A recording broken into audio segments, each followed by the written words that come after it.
Hi, welcome to the Quipster Film Review Podcast. My name is Vince Leo. I am the author of the film review website, quipster.net. I invite you to check out all of my written work stemming all the way back to 1996 at that website.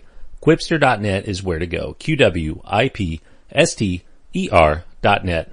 Don't Think Twice is the film I'm reviewing today. It is a comedy/drama. It is an R-rated film because of language and some drug use, and it runs an hour and 32 minutes. The cast includes Keegan-Michael Key, Gillian Jacobs, Mike Birbiglia, Chris Gethard, Tammy Sager, Kate Micucci, and Maggie Kemper. The director and screenwriter is Mike Birbiglia. Mike Birbiglia, he is a longtime comedian and actually has been a relatively successful screenwriter in recent years. Sleepwalk with Me earned a following, especially when it hit Netflix, and now this is his follow-up effort. This is a serio-comic look at the improv comedy scene. It focuses on one particular six-person troupe working in New York called the Commune, one of many such comedy companies that have been farmed on occasion by television and movies for their talent. The film astutely shows not only the difficulty in finding success in an industry where very few make enough to make ends meet, but also how the dynamic of these friendships, these partnerships, and even the relationships that form change when one of those members within a troupe ends up so-called making it big, which in the case of this film means landing a spot as a regular on the most watched and longest running sketch comedy show on television, Weekend Live. Obviously this is an allusion to Saturday Night Live. Birbiglia, he's one of several in the ensemble. He plays Miles. He's the eldest member of the Commune at a seemingly young age of 36, but I guess in the world of comedy, that's kind of old to still not have had any kind of breaks. He does teach improv to younger up-and-comers in his spare time, those people who are in their early 20s. He feeds these hopes, these dreams that they all have, though he has grown more cynical and more bitter with each passing year of finding himself exactly in the same place as he was the year before, while many of those who've learned from him are actually doing what he can only dream to do. Even though it seems like a long shot at this point in Miles' career, he sees little hope but to press on, even if the Brooklyn theater that hosts their shows, the Commune's shows, is on the verge of closing down, and that effectively would put the Commune on hiatus, perhaps even making it impossible for them to continue to live in New York. However, there's another member of that tight-knit troupe, Jack, who's played by Keegan-Michael Key. Jack has a career trajectory that looks like it has more promise.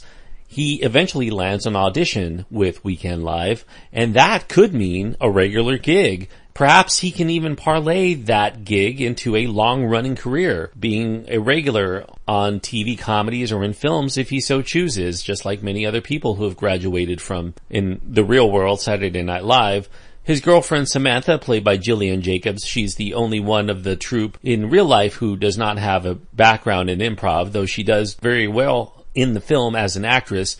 She also is very talented and lands an audition with Weekend Live, but the more she starts to think about it, the less certain she is that she can take that next step in her profession. She finds it a very scary proposition to effectively, if successful, end her dreams by actually achieving them. It's the fact that these dreams are always beyond her reach is what keeps her running after them and brings out her best. Don't Think Twice. The title is, I think, speaking to the quick thinking that must be employed by improv comedians to keep that vibe, that energy of their act running and to build upon each other's creative ideas. There is an all for one for all mentality among the group and many improv groups across the country that could definitely unravel when one of those members is no longer there to lend support to the rest of them. In fact, it only gets harder for those remaining to maintain a friendship with that person who makes it because they're expecting that person to somehow pay back those who've helped him or her get there. It creates a lot of awkward requests, some demands, and that eventually leads to a rebuff that stings really hard, especially when you're dealing with people who work so hard together to be one entity comedically. And now that that person is gone, the rest of them have to look on. Seeing his popular presence there, it creates this persistent whirlpool of envy, feelings of inadequacy, spring up among this very hungry but very hard-working group, and it sucks all of the oxygen out of their creativity. Things can no longer be what they were before. Birbiglia infuses each of his characters with their own personality, their own backstory. For instance, one is a hopeful but unpublished author and illustrator on the side. Another one is trying to come out from under her parents' wealth to make it on her own. And yet another one has a family tragedy befall him, and a lot of history to that family relationship that has been kind of itching at him for some time. You know, these moments make us care for each one of them individually. There's no character who's on the screen for even half of the film's short 92-minute runtime, so it's remarkable that we feel the bond that they have for one another. We can feel close to them even though we don't see them for very long, and that makes for some poignant, very heartbreaking moments down the road as all of these friends find themselves struggling to stave off their feelings of inadequacy and self-loathing particularly, and hopefully they can come to terms with one another as some sort of siblings in spirit who've managed to project their emotional vulnerabilities into some really good comedy. The casting is spot on throughout the film. I think in particular, there's an especially nice turn by Keegan-Michael Key showing a surprising range outside of comedy. He is a pretty good, here as evidenced by this film, dramatic actor and even a romantic actor in a certain respect. I think this should continue to propel him as, perhaps ironically given the film, the star among this group of talented comedians and comedic actors that will become, I presume, famous in the end. Although this is a movie that's about comedians, and we do get a glimpse of some of their pretty hilarious output while they're rehearsing and they're performing. Don't Think Twice plays more often as an incisive and authentic drama about funny people than it does as a pure comedy. If you're someone who's coming into the movie expecting a laugh-a-second riot, you probably won't have your expectations met, but the deeper thematic undercurrents that come together so well within the course of this movie should stave off those feelings of disappointment coming out of it. Early on in the film, Weekend Live, the fictitious TV show in this film, is compared to a professional sports event where everybody's competing to make it to the bigs.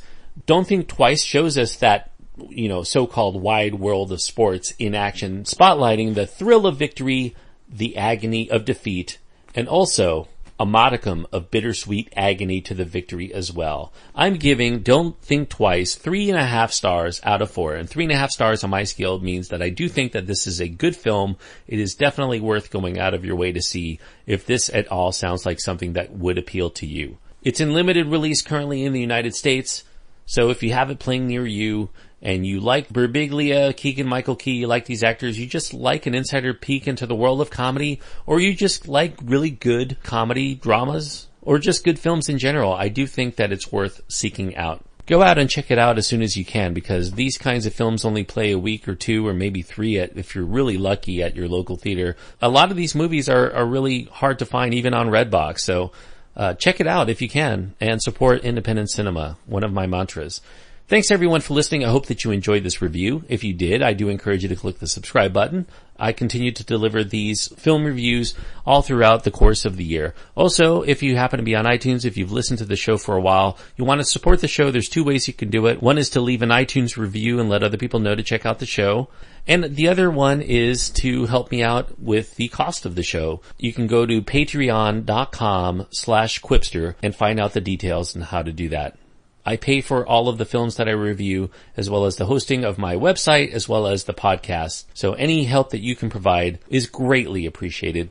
Thank you so much, and until next time, I hope that you enjoy your time anytime you get to go to the movies.